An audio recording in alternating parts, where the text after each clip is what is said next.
أعزائي المشاهدين، السلام عليكم ورحمة الله تعالى وبركاته. مرحبا بكم على قناتكم، قناة ماجيك مايك للرياضة. في هذه الحصة سوف نتحدث على تعادل المنتخب الوطني الجزائري أمام غينيا الاستوائية ب0-0 على ملعب مالابو بغينيا الاستوائية. المباراة لم ترقى إلى المستوى المطلوب، وهذا لعدة أسباب، منها تأهل المنتخبين قبل إجراء هذه المقابلة، الرطوبة ودرجة الحرارة المرتفعة، كما جرت المقابلة في وقت الظهيرة وفي أرضية متوسطة. المنتخبين اكتفيا بنتيجة التعادل السلبي. بشكل عام لم نشاهد فيها الكثير.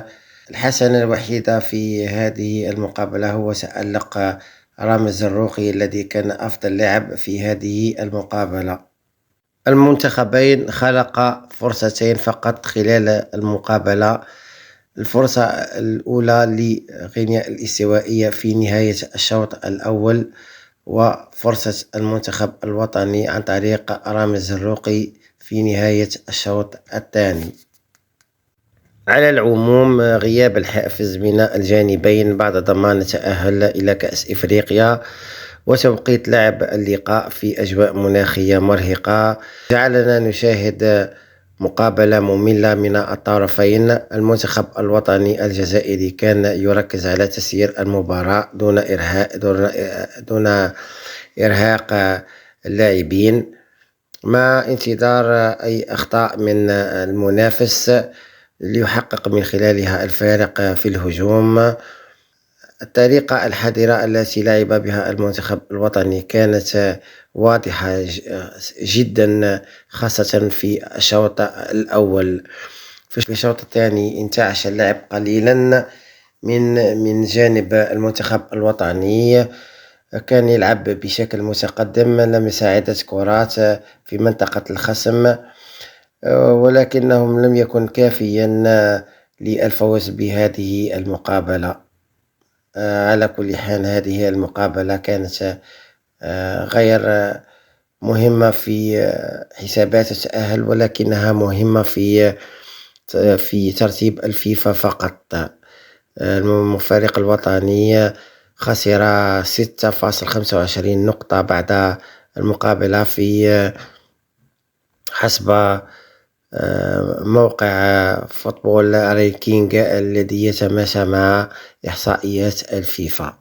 المنتخب الوطني دخل بخطة 3-4-3 من خلال الاعتماد على 3 قلوب دفاع، ويكون فيرسي قريب من وسط الميدان مع الاعتماد على زروقي في الربط بين الدفاع والوسط، ويكون آدم زرقان هو صانع للعب، هو من يقدم التمريرات المفتاحية لمحرز وبالرحمة وعمورة. الخطة كانت عقيمة. في الخطة على ما أظن كانت عقيمة، خاصة في تواجد آدم زرقان وزروقي، لأنهم يلعبان على ما أظن دور واحد. كان على المدرب الوطني على الأقل إدخال واحد منهم والاعتماد على حماد عبدالي في صناعة اللعب ومساندة المهاجمين. المدرب الوطني يلعب المقابلات به يفوز. المنتخب الوطني متأهل مسبقا، وهي فرصة لتجريب هذه الخطة، 3 مدافعين وتغطية على الأطراف. اليوم شفنا ثنائية زروقي وزرقان، ما أدت دور كبير، ولكن المنتخب الوطني أو المدرب الوطني راح يخرج بعدة نقاط بيصححها في المستقبل القريب. المنتخب الوطني دخل، أو الناخب الوطني دخل بهذه الخطة لكي يلعب بتحويلات سريعة إذا منخفضة إذا اقتضى الأمر.